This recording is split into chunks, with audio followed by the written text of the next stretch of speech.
So we're going to do two examples of multi-step percent problems. And they're multi-step because there's more than one calculation we're going to have to do to get to our final answer. What we've done so far in percents is we've used our percent proportion and done one calculation. We've either found the percent, the part, or the whole. Now we're going to calculate the part and then use that value to come up with a final value to satisfy the question. As a reminder, this graphic that I have at the top is the same as what was on the last slide of yours in your Pear Deck. And it's just a visual reminder of when we're supposed to add on to our original cost or subtract from our original cost. So just very quickly, we add tax on because remember that's more money we're paying. So the government can provide things for us. Tip, we add on because we're happy with the service that was provided to us. A markup, we add on to the original cost of something. And then interest, we also add interest on because remember we're paying money to use someone else's money or to borrow money. These two words, discount and sale, are the most often associated with subtracting from our original cost. And I think that's probably pretty familiar to you. So like I said, we're going to do two problems. I have the boxes set up here just as a visual support so you can actually see the stages of the problem.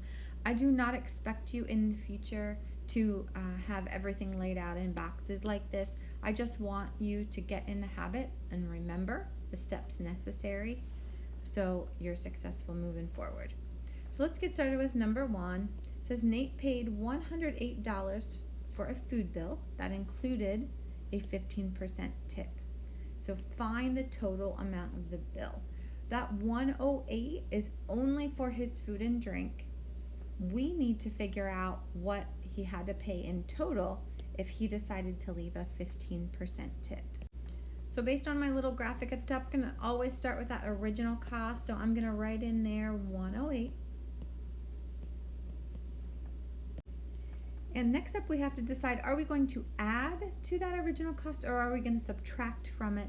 And since we're talking about a tip, and we are definitely adding on, so we're taking our 108 and adding to it, but we have to figure out what is it that we're adding. So this box is where we're going to calculate what our tip is. We know it's 15%, but that's not $15, that is just 15% of the amount that we've spent at that restaurant.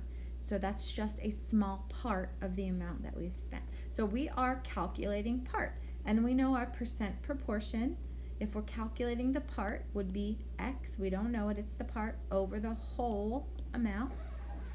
And it's going to equal our percent, which is 15 over 100, which is the same as always. I'm going to cross multiply and solve, so I have 100x equals 1,620. Of course, if you're working at home, you're welcome to be using a calculator. 15 times 108 is 1,620, and then divide by 100, and I see that x equals $16.20. Now, when we're first learning this concept, I have kiddos who get this value, this dollar amount, and think, oh, okay, we're done. I've done the work. But we're not actually done because all we've done here is calculated the tip. That is the amount of money that Nate is going to leave for the server for the service that that person did for him.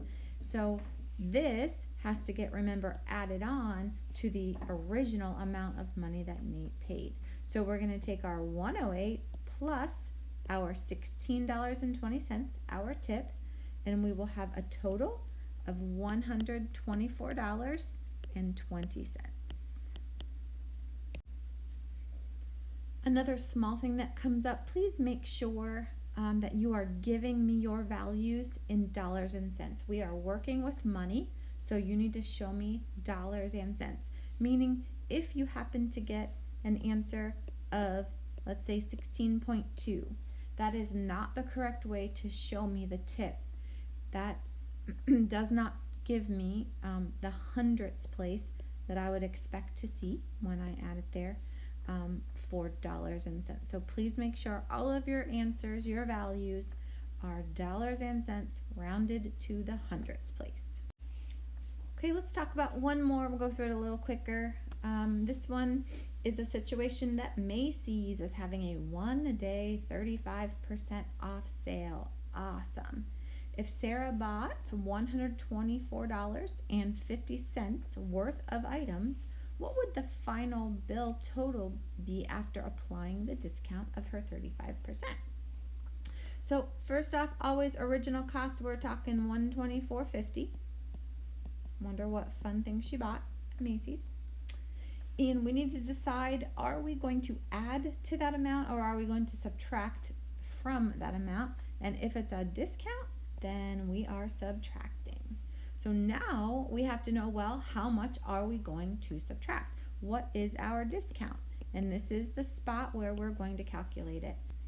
The discount is 35% of the total, so it's the part of the total, the small amount. So I know my X is on top because I'm finding my part out of the whole amount, $124.50, and that is 35%, which is 35 over 100. So part over whole equals percent over 100. Ready to solve. When I cross multiply my X times my 100, and then 124.50 times 35 is 4,357.5. And then when I divide by 100, I see that my discount is $43.58. Now, why did I write 58 cents? Well, when I divide by 100, it would be technically 43.575, but since we are rounding to the hundredths place, this 5, remember, bumps that 7 up to 58. Okay, we got our first calculation done, but we are not there because we have to do our subtracting. Remember, we're taking our total that Sarah spent and subtracting her discount of $43.58. And lucky her, when I do that in my calculator, she ends up paying a total of $80.92, which is a pretty cool amount considering how much she spent to begin with.